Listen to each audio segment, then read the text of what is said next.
Hello friends, SRT किचनमध्ये पुन्हा एकदा तुमचं मनपूर्वक स्वागत आहे। 1 वाटी तांदळापासून आज आपण मजेदार नाश्ता बनवणार आहोत, जो खायला खूपच स्वादिष्ट आहे। मुलांच्या टिफिनसाठी सुद्धा हा नाश्ता आपण बनवू शकतो, जो एकदम जाळीदार आणि स्पॉन्जी असा बनला जातो, जो बनवायलाही खूप सोपा आहे आणि सकाळच्या नाश्त्याला एकदम हेल्दी सुद्धा आहे। हा नाश्ता बनवण्याच्या रेसिपीला सुरुवात करूया। हा नाश्ता बनवण्यासाठी सगळ्यात अगोदर 1 वाटी तांदूळ घेणार आहोत। तांदूळ तुम्ही कोणताही वापरायचा आहे आणि हा तांदूळ आपल्याला 1-2 वेळा स्वच्छ पाण्याने धुवून घ्यायचा आहे। त्यानंतर त्यामध्ये 2 ग्लास पाणी घालून 1 तासासाठी भिजत ठेवणार आहोत। तुम्ही जर ब्रेकफास्टसाठी बनवणार असाल तर रात्रभर हे तांदूळ भिजत ठेवले तरी चालतील। आता 1 तासानंतर हे पहा, आपले तांदूळ भिजून फुलले आहेत। रात्रभर भिजवले तर ते अजून चांगले फुलतील। आता हे भिजलेले तांदूळ एका मिक्सरच्या भांड्यात काढून घेऊया। त्यामध्ये 1 वाटी तांदूळ घेतले होते, त्याच वाटीने अर्धा वाटी एवढं दही घालून घेणार आहोत। त्यानंतर त्यामध्ये 2 तुकडे आलं घालून घ्यायचं, 3-4 हिरव्या मिरच्या अशा तुकडे करून घालून घ्यायच्या। त्यानंतर चवीपुरतं मीठ घालून घेऊया आणि आता आपल्याला हे सर्व बारीक करून घ्यायचं आहे। आणि हे पहा, हे पेस्टसारखं बारीक न करता थोडं रवाळ असं ठेवलं आहे, म्हणजे आपला नाश्ताही मस्त जाळीदार असा होतो। आता हे सर्व एका मिक्सिंग बाउलमध्ये काढून घेऊया। या मिश्रणात चांगलं बाइंडिंग येण्यासाठी अर्धा वाटी दही घेतलं होतं, त्याच्या अर्धा भाग म्हणजे पाव वाटी एवढा रवा घालून घ्यायचा आणि व्यवस्थित रवा मिश्रणात मिक्स करून घेऊया।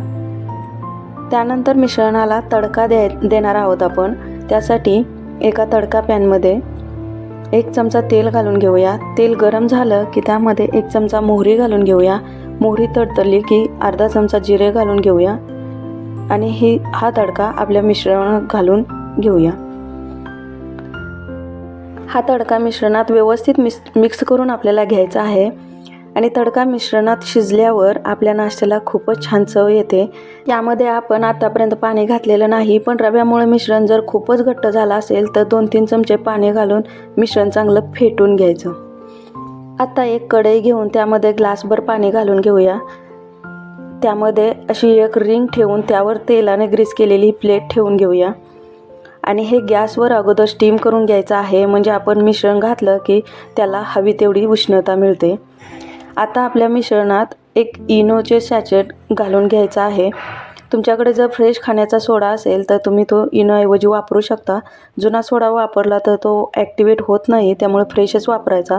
आता इनो घातल्यानंतर मात्र हे मिश्रण लगेचच आपल्याला स्टीम केलेल्या कढईमध्ये घालून घ्यायचं आहे आणि हे मिश्रण घालताना प्लेटमध्ये पूर्ण न घालता प्लेट थोडी रिकामी ठेवायची, म्हणजे शिजल्यानंतर हे मिश्रण जास्त होतं, तर थोडी रिकामी ठेवायची आणि झाकण लावून 10-12 मिनटं हे स्टीम करून घ्यायचं। 10-12 मिनटानंतर हे पहा, आपलं मिश्रण प्लेटमध्ये पूर्ण वरती आले आणि एका चाकूने हे चेक करूया आणि हे पहा, चाकूला चिकटलेलं नाही, म्हणजे ते व्यवस्थित स्टीम झालेलं आहे। हे थोडं थंड होऊ द्यायचं। त्यानंतर अशा कडा अगोदर सोडवून घ्यायच्या। व्यवस्थित स्टीम झालेला असेल तर कडा लगेच मोकळ्या होतात आणि याच्या कडा मोकळ्या झालेल्या आहेत, ते आता कट करून घेऊया।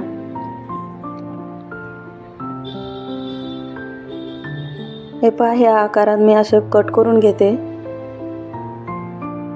हा नाश्ता बनवायलाही सोपा आहे आणि खायला खूपच चविष्ट आहे। आणि हे पहा, मी एक पीस काढून दाखवते। पहा किती जाळीदार आणि स्पॉन्जी असा बनला आहे।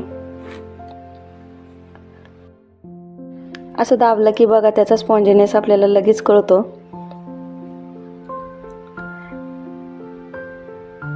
आता त्यावर थोडी कोथिंबीर घालून घेऊया आणि असा आपला बनवायला सोपा, पटकन होणारा, स्वादिष्ट असा नाश्ता तयार झालेला आहे। आता आपण यासाठी नारळाची चटणी बनवणार आहोत। त्यासाठी मिक्सरच्या भांड्यात अर्धी वाटी फ्रेश नारळाचे तुकडे घेतलेत, त्यामध्ये 2 चमचे कच्चे शेंगदाणे घालून घेऊया। त्यानंतर मी इथे 1 चमचा चणा डाळ भिजवून ठेवली होती, ती घालून घेऊया। त्यानंतर आल्याचा 1 तुकडा, 2-4 मिरच्या आणि कोथिंबीर आणि चवीपुरतं मीठ घालून याची पेस्ट बनवून घेऊया।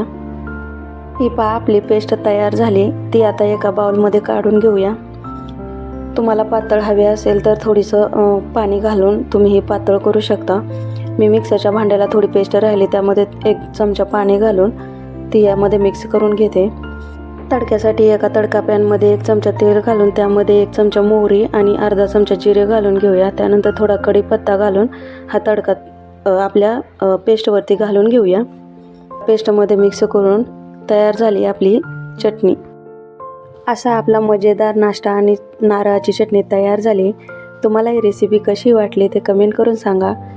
तुम्ही या पद्धतीने एकदा नक्की ट्राय करून बघा.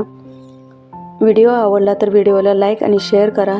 चॅनलवर नवीन असाल तर चॅनलला सबस्क्राईब करायला विसरू नका. पुन्हा भेटू अशाच एका नवीन व्हिडिओसोबत. तोपर्यंत धन्यवाद.